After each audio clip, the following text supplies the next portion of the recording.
a dark, cold night, a small church atop a hill bustles with the noise of the final 100 worshippers, those few who still stand in the light of their Lord. Standing tall above them behind a worn and abandoned pulpit is their final priest. He shines with the faith of thousands as he prepares to give his sermon. The few faithful look on and watch as he adorns himself in sacramental oils and inhales holy incense. They await his sermon with bated breath. Finally, as the final drops of the holy oils are absorbed into his skin and the last of the dried leaves enter his lungs, he feels the voice of his Lord fill his diaphragm like air into starved lungs. He speaks, but the voice is his only in sound. My loyal few, you stand with me today on a precipice, bravely facing your doom as I have taught and commanded. Though your numbers have dwindled, and your brothers and sisters have died before you, your faith does not falter. Your hatred does not relent. Your adherence to the creed that I have given you has not moved an inch. Your oaths, signed in branded skin, are still upheld. Despite all odds, you have proven your undying faith and loyalty to your church, to each other, to me. Even now, as the 1,000-strong enemy marches to our doorstep, you listen in preparation to fight. Whether you live or die, know that you will do so while covered in the blood of uncountable sins, that you will force justice upon those deserving of nothing more than death, that you will know true divinity as you cut down swaths of the fiends in my name. I speak to you from within the flesh of my most faithful, and bestow upon him the power of my holy light, so that he may lead you to glorious battle on this night. The last of his words boom and echo through the decrepit wood of the old church, threatening to tear down the supports with their sheer might alone. As he finishes the sermon, the priest exudes a golden light, painting the walls around them with beauty. The voice of his Lord is gone, but his power remains. Through the walls, the distant sound of boots against ground becomes audible, then louder with each passing second. The rain outside threatens to drown out the noise, but it cannot. The priest reaches into the pulpit, and from it produces a large metal chain. He wraps it around his arm, then his chest, then his other arm, until it covers his body like armor. He repeats a small prayer, and the chain sears into his flesh with divine light. His followers prepare themselves for war, taking weapons and armor from the church's old armory. Their blessings are old, but strong. These weapons are from the golden age of their faith. The priest reaches for the sheath hoisted onto his back and pulls a great sword from it. It is massive, and without divine strength, he would have no chance of wielding it effectively. He holds it with ease. Inscriptions along the blade glow a soft gold and softly whisper worship and prayer. This is no magic. It is a miracle, a powerful but relatively meager display in the shadow of his Lord's true power. The priest believes it to be far more. He stares into its golden light and whispers, O King of Kings, I thank you. With this, I may once more smite your foes.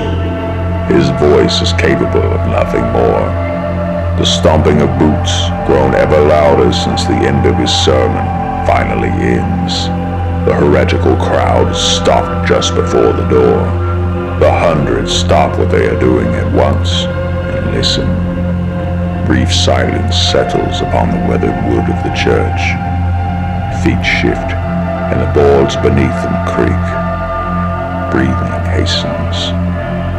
Sword hilts are tightly gripped. Sword hammered, breathe the hobble of your pathetic god and look upon me." The voice sounds sick and sour.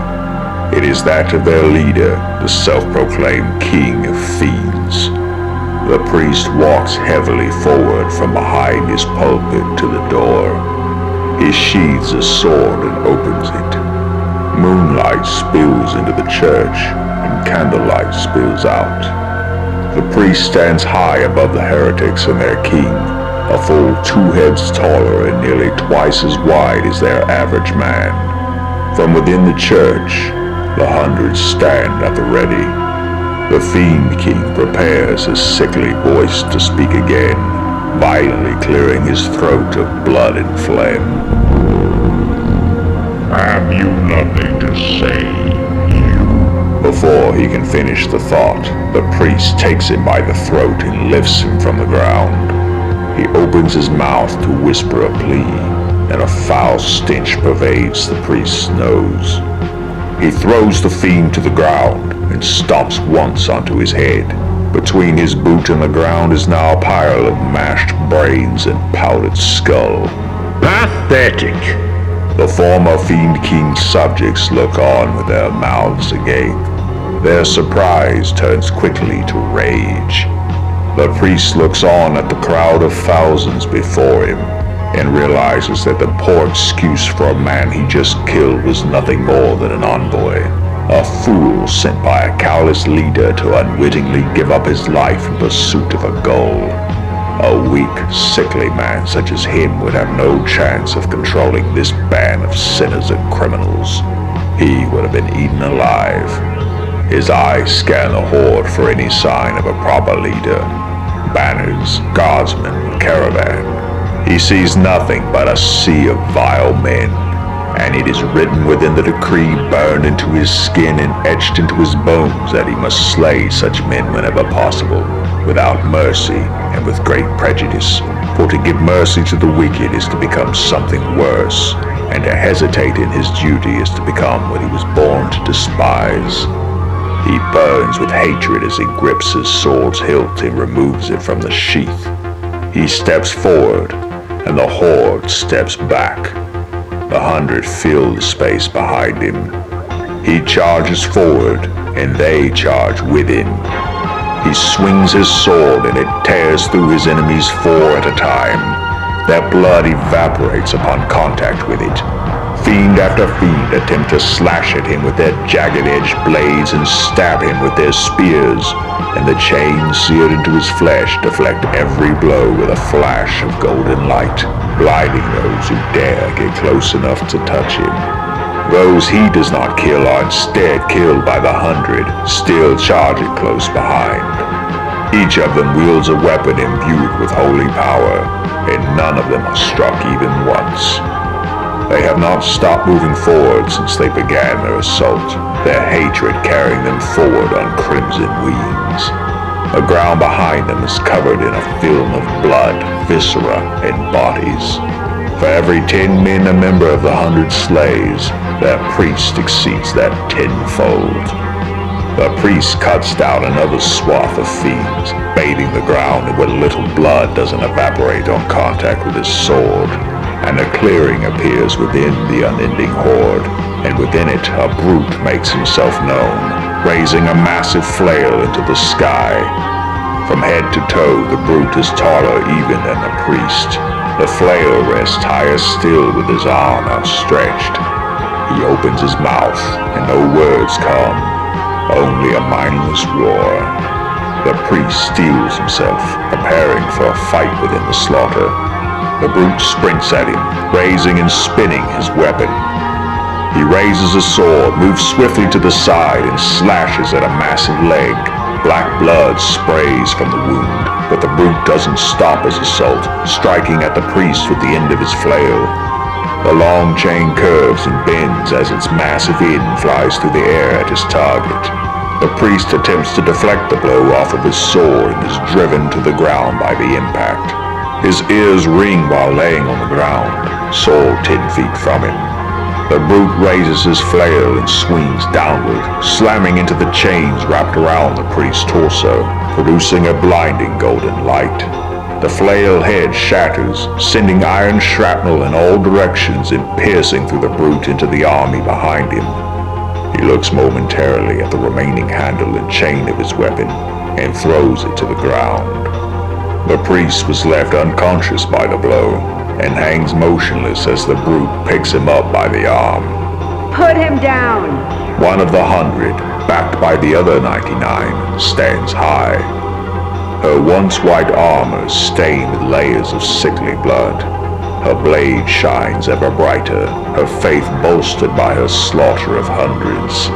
The brute does as commanded, turning to face her and tossing the priest to the ground. His wounds seep, painting the ground black as he walks toward her. He doesn't even seem to register the pain. A lone clergyman runs to wake his priest.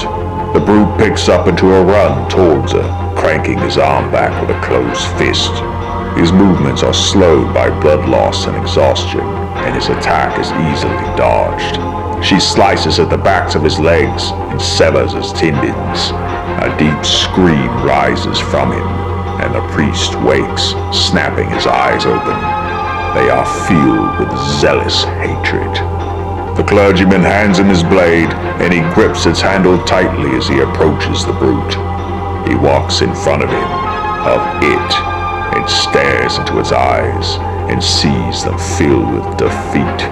With a single strike, he removes its head, and watches as it rolls onto the ground, fleeting awareness still present in its defeated eyes. Its eyes close, and the head stops bleeding. The priest turns to face the remaining fiends, and they flee in terror, tripping over each other in a mad attempt to escape. After a moment, the battlefield is overtaken by silence, and rain begins to fall.